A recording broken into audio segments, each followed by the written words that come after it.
When you pre-flight your Paramotor, try and keep to the same system each time.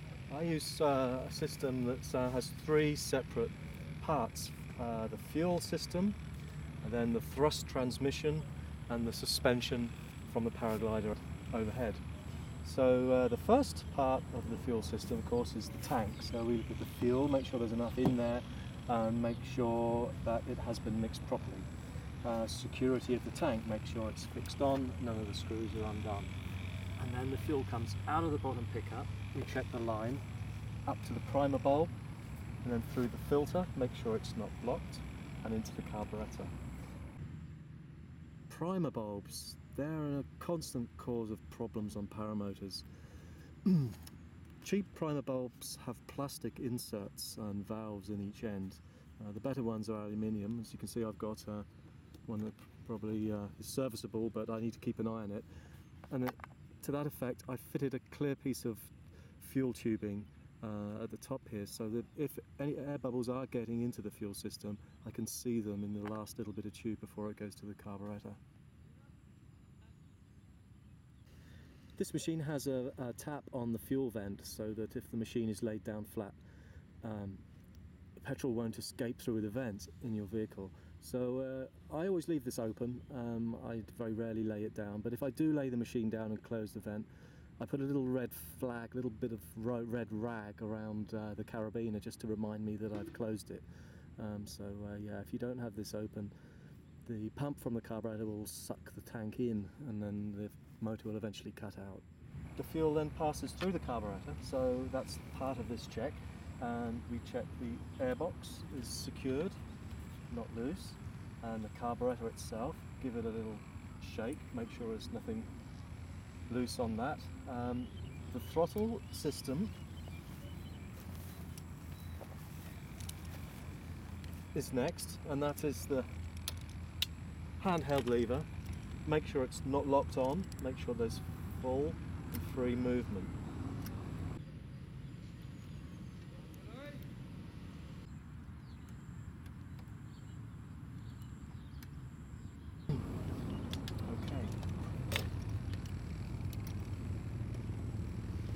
Clip it out of the way so that you don't rest your paramotor on it. You don't want to bend it. Next, the fuel passes through the engine. Spark plug, make sure the cap is on and tight, and that the cable is not chafing on anywhere, and it's in good condition.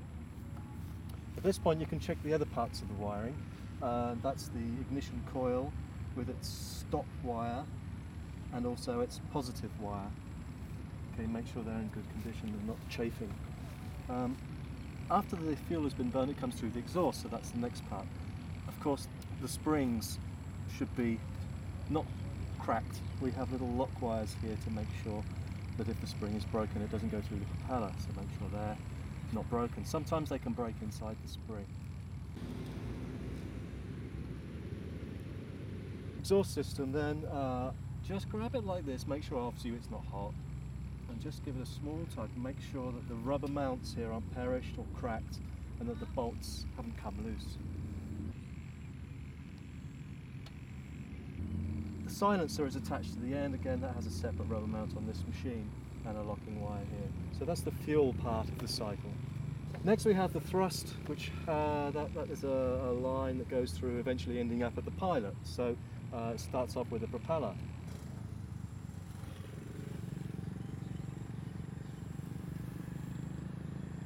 We make sure the propeller is in balance. If you've just fitted the propeller, check that it is in balance both forward and back and along its length in and out. And you can do this by fixing a pointer onto the frame here. Make sure the bolts are tight. You can give this, don't obviously pull it too hard, but just check to make sure that it's in good condition, the bolts are tight. Don't continually tighten and undo these because it won't do the prop any good, especially if it's a wooden prop. You can crush it. Make sure that when you set them, they're set to the correct torque. Okay, next we check that the gearbox is secured to the engine, and I have had a gearbox work its way free, so it's an important check. Then that the engine is connected to the chassis by its 4 rubber mounts. This has some backup straps as well, make sure that they're fitted and not broken. Okay, then the power goes through the machine, through the harness to the pilot. So the next part of the check is the harness.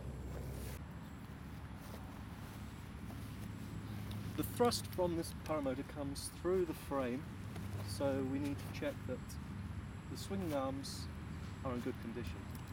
Both sides. Check that these pins here aren't worn. They can wear, should be replaced.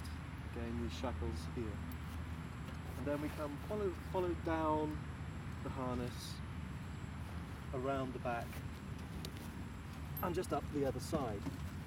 Check that your front seat board is extended so that you can run. This is down when you launch, and then it's pulled up in flight to give a more comfortable position. Leg straps.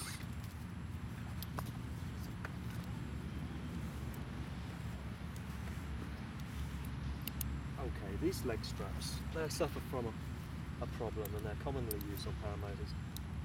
When you push it in, if you have your thumb on this buckle, okay, it can go in and it appears locked, but in fact it isn't. Okay, so just check, double check when you put the leg strap in that it's clicked, and then give it a pull like that. Okay. Chest strap. This is a safety strap here to check that your leg straps are undone, so that if you forget your leg straps, this strap here will prevent a fall. Check both chest straps.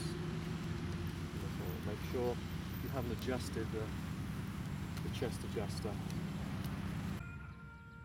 When you check the carabiners, just make sure that when it closes, there's no signs of binding on the movable part, and that it locks itself without having to be forced closed.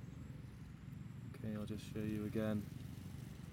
Pull down the retaining ring, rotate and open, and in particular this point just here.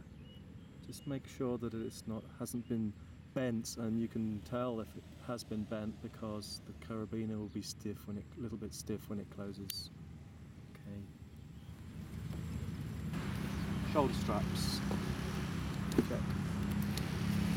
Check how the harness is attached to the frame. This one is suspended at the top here on the swinging arms, and also at the back is a strap in the middle and a sway strap at the side to prevent the motor swinging too much. Next we come to the reserve. Now this is fixed to the shoulder straps in this location here. It's quite easy to get this nail on here, not through the loop, so just make sure it's through the double loop of the harness. Make sure it's tight, make sure the bridle goes up, and that the pins are located in the deployment loops, and you can reach the handles easily should you need to. Okay, the next part of the check is the frame. So we can start basically at one side and then work our way around, making sure that it's not none of the joints are cracked, making sure the clips are in place, all the locking pins on this arm here. Generally having a good look at it, making sure it's in good condition and serviceable.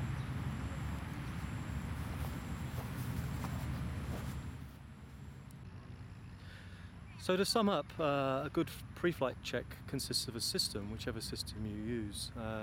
Keep the system the same, don't change it. Use mnemonics if you need to use them to remember all the different parts of your particular paramotor. But it's a good idea to do your pre-flight actually just as you've landed, when everything is still fresh in your mind from the previous flight.